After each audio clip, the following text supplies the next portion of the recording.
The lab mix had attached himself to the grandfather from his first visit. On the fourth day of a concerning week, the dog was already at the bottom of the stairs. Chester Abiodun Rourke was 73. He had been a schoolteacher for 34 years.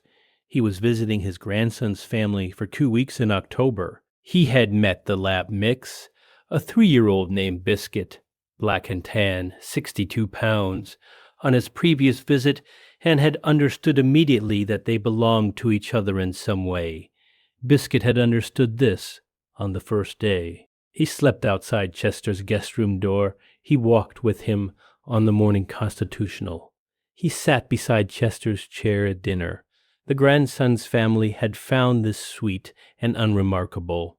On a Tuesday, Chester said his left arm felt heavy. He said it was probably how he had slept. He said nothing else about it. Biscuit began following him more closely. Not at his side, behind him 2 feet back, consistent, like a shadow with a purpose.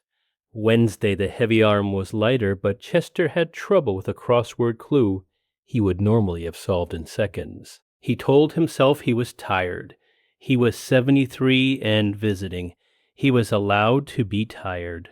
Biscuit slept in the doorway of the guest room that night instead of outside it. Thursday morning, Chester came down for breakfast, and the words he wanted, orange juice, good morning, pass the butter, took half a second longer than they should have.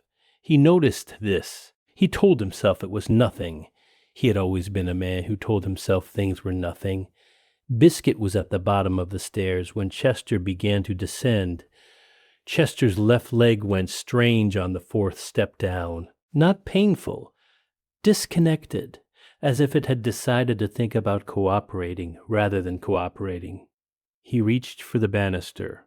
Biscuit was already there. He pressed his 62-pound body against Chester's legs on the stairs. Not jumping, not lunging, just present and solid, and there. Chester grabbed the banister with one hand and Biscuit's scruff with the other, and got to the bottom of the stairs. He sat on the bottom step. He held onto the dog.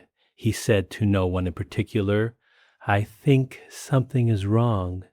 If you stay for stories about what animals notice before we do, you're in the right place. Subscribe so you don't miss the next one.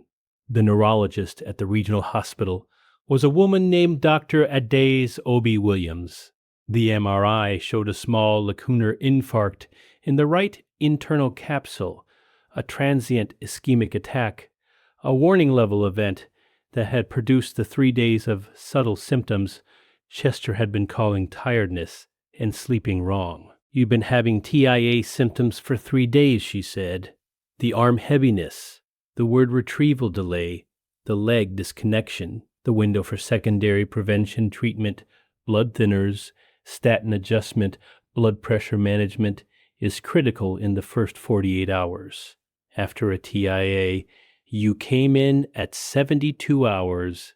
What brought you in this morning? Chester said. I fell on the stairs. The dog caught me. She wrote in the chart. Patient presented after TIA event on staircase, assisted by family dog. Appropriate intervention initiated.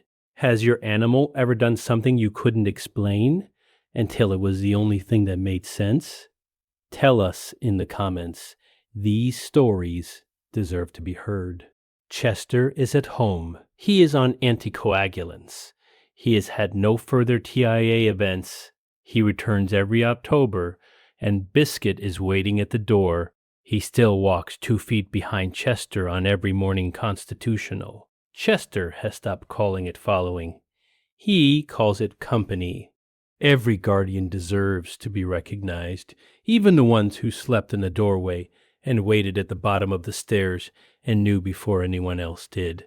If stories like this matter to you, subscribe so you never miss the next one. Chester told his cardiologist about the 3 days of Biscuit's behavior change before the event. The cardiologist said, Animals detect subtle physiological changes in their bonded humans weeks before clinical presentation. Your dog knew before your brain registered a warning. He was there before you needed him because he had been preparing for 3 days.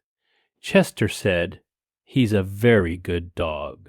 The cardiologist agreed. "Tomorrow there's another one."